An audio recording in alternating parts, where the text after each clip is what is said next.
What up, y'all? It's your boy BA, doing it real BIG, of course. You know, hip hop has kind of always been the first responders. But before we as hip hop ever protested in America, we had to tell the truth about a few things. We had to tell the truth about the life inside of America. And that truth didn't start with outrage, it started with observation. In 1992, Grandmaster Flash and the Furious Five released The Message. And hip hop stopped being just party music. Up until then, the rap movement, energy, and competition was just about braggadociousness. But the message gave language to what the communities was really living in, what we was going through. The truth. Poverty, broken houses, mental pressure, systems designed to grind people down. That record wasn't a protest, at least not yet. It was just a diagnosis. Hip hop saying, this is what survival actually looks like for us. And this is what we're going through. But by the mid to late 80s, the diagnosis turned into direction. Once the culture named the problem, next came the question, what are we going to do about it? That's where Public Enemy changed the game. When they released Fight the Power, hip hop crossed a new line. This wasn't just describing conditions anymore. This was mobilization. This was a call to action. Fight the Power wasn't subtle. It wasn't meant to be comfortable. It was written as a call to action, a soundtrack to Spike Lee's Do the Right Thing and capturing the frustration of a generation that felt unheard, over-policed, and boxed in. Chuck D didn't just rap metaphors. He spoke direct language, naming power structures, calling out icons, and forcing listeners to question who authority actually served. So, like all things in hip-hop, we moved on. We moved from diagnosis to confrontation. And then that confrontation was just aimed out, because in the late 80s, the pressure became back on us. We pointed inside hip-hop, inside the Black communities, and we had a breaking point even with ourselves. Crack hit us hard. Gun violence rose. Young Black men were dying faster than they was growing up. So before hip-hop pointed outward again, we had to check ourselves. And we did that with Stop the Violence. Stop the Violence came in, and in 1989, KRS-One led a star-studded movement of rival crews, rival boroughs into the self-destruction record. Let's be clear about what this was. This song wasn't about the police. We wasn't talking about politics. We wasn't blaming America. This was Black men telling Black men we are killing ourselves and we got to do something about that. This is a no-go. No ego, no chart chasing, just accountability. Hip-hop proved early that self-correction is part of the culture, not something outsiders get to demand. Then the lens widened one more time, and the West Coast took the stage in the 90s.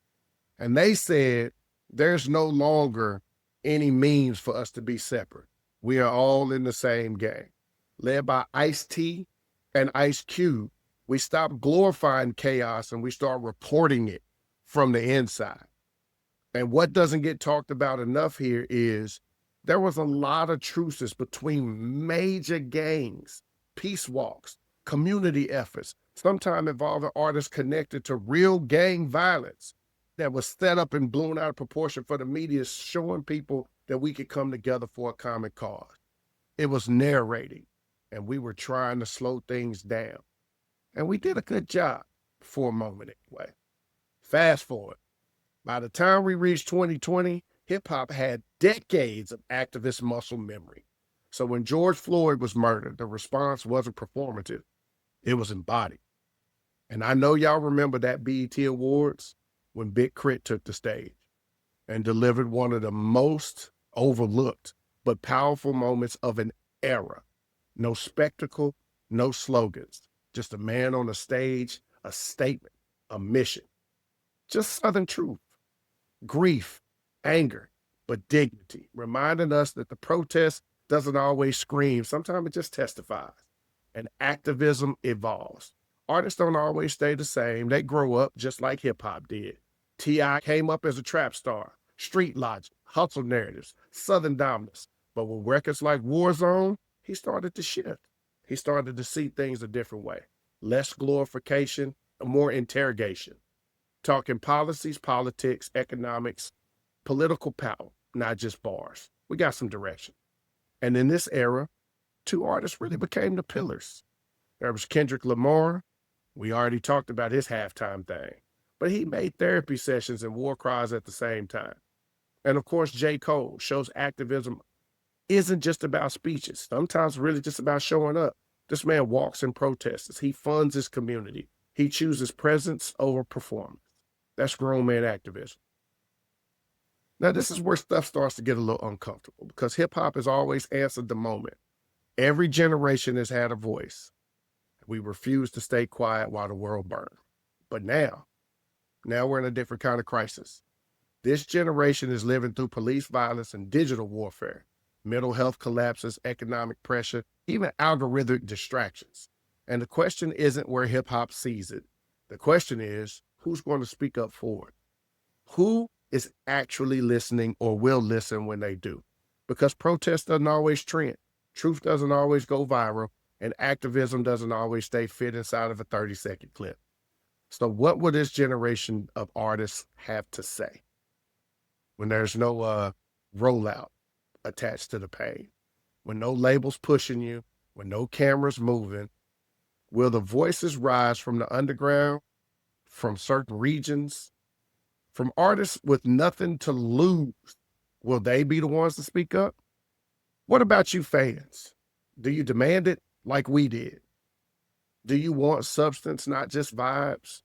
Do you want to be part of something bigger to say the culture I was a part of got pushed forward? As we raise artists brave enough to speak, or audience disciplined enough to hear them, the mic is still on, the streets are still watching, and history is listening. Who's going to step up next? It's your boy, B.A.